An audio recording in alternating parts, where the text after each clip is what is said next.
Here we go. I grew up on Dusty Rhodes with the Bionic elbow. I ain't never caught one from France. Man, you silly, dog. You silly. I'm like, what the hell you going with this wrestling terminal? Man, Wemby threw that thing, didn't it? All right, so here we go. Before I even go to any pictures or anything of that nature, let me just say this. Yeah. When playing basketball, for me, especially when you play down low, the worst type of guys to play against would always be those long, wiry guys. Don't have much like I guess muscle mass on them. Whatever, it's just like skin and bones. You know, athletic but skin and bones. But I call them sharp angles because their elbows are seemingly sharper than anybody else's elbows. You know, so you don't want to get hit by one of those. I was always conscious of one of those big guys doing this right here. Nas Reed, you should have seen that, dog. And Wemby, you got to know that you 7'5", you right there at people's faces. So whether he meant to hit him in the throat area or not, he should have known that if I do this, I'm gonna hit somebody because these sharp elbows, they're long. The wingspan of his elbows is crazy. So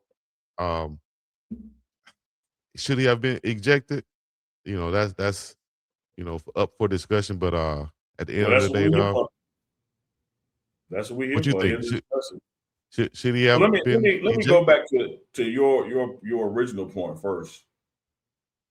I was the opposite of you, Chico. I would rather get caught with a Wemby elbow in his sharpness because it's a little cut, a little black eye.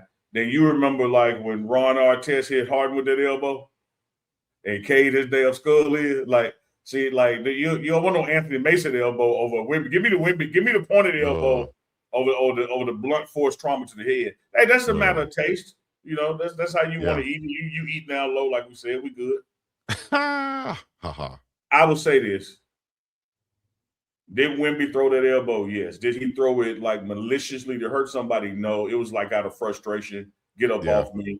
Because they have been getting physical with him as they should. They've been sending a physical double team at him as they should. And it was a moment of frustration. I do agree with the ejection in the game to keep this series clean or cleaner. I also support the no suspension or fine because one thing you have to look at, you have to not only look at what a player did, you have to look at the history of what they do. Mm-hmm. This man has so not ever been in no trouble. He's sitting on the bench asking his teammate, hey, what that mean? Right. He said, his teammate like, you got to go. He used to go well. You ejected. Me? I got to leave the game. I'm gone? Yeah. For that? I don't know I don't know the bad rules. I ain't never done nothing bad before. Yeah. He's like, damn. He's like one of those kids come to the principal's office, like, damn, I got where that at? And then there's other kids like you that be like, go to the principal's office and you can head up, you won't ask no question, you know exactly where to go. Let me tell you something. I got called to the principal's office. It's because I left my lunch money at the grill. Chico got called to the principal's office. He take all his shit with him. He get his books in because he know he ain't coming back. Because he know what he did. He know what he did on the bus. And he know around 10 a.m. it was going to reach the principal. So he already ready to go.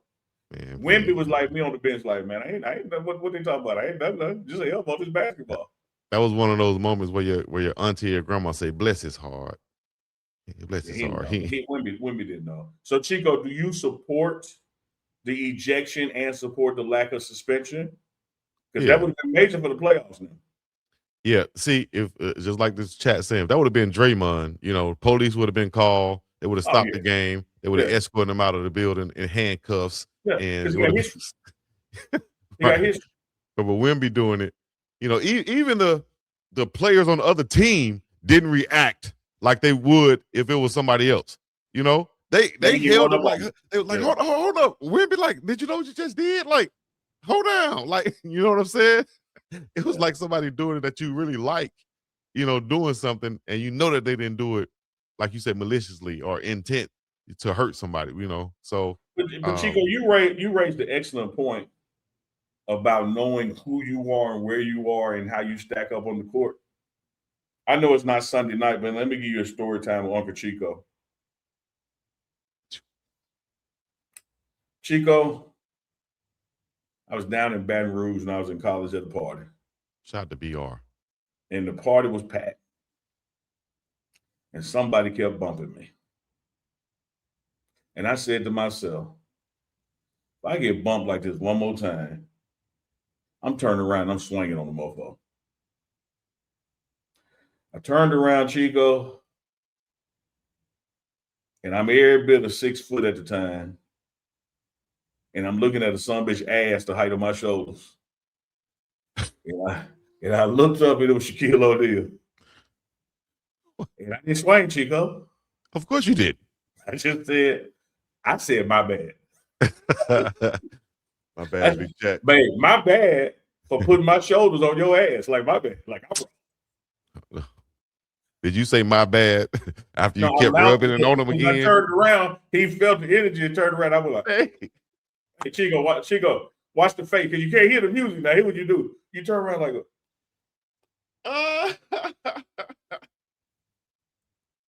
So Wemby, like Shaq, Wemby ain't a wow.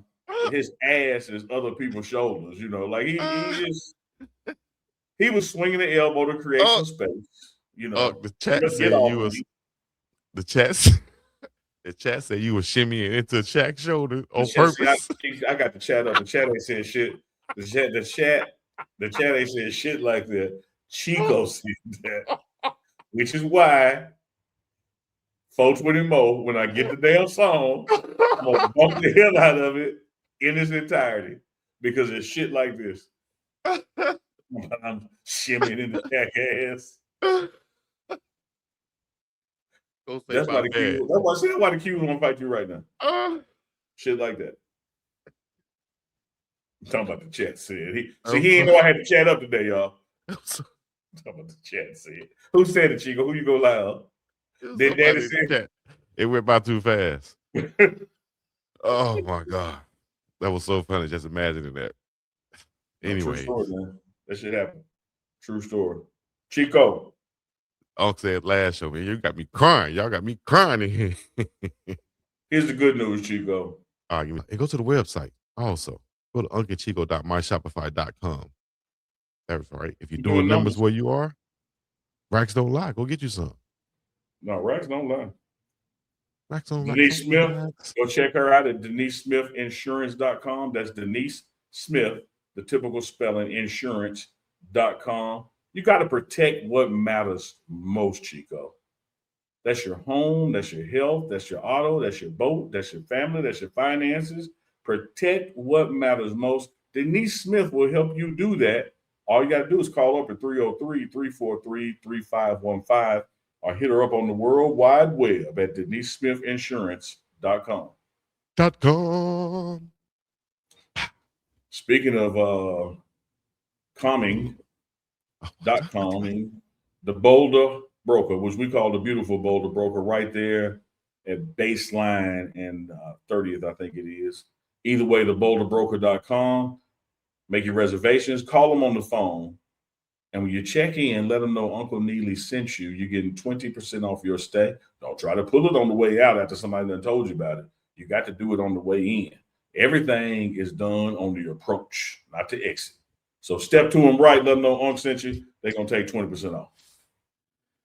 Boom, boom, boom, ba-dum. Da-dum, boom, ba-dum. Da-dum, boom, da-dum.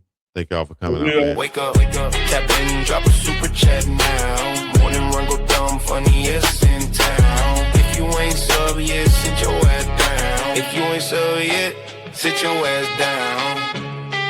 Hey, runner.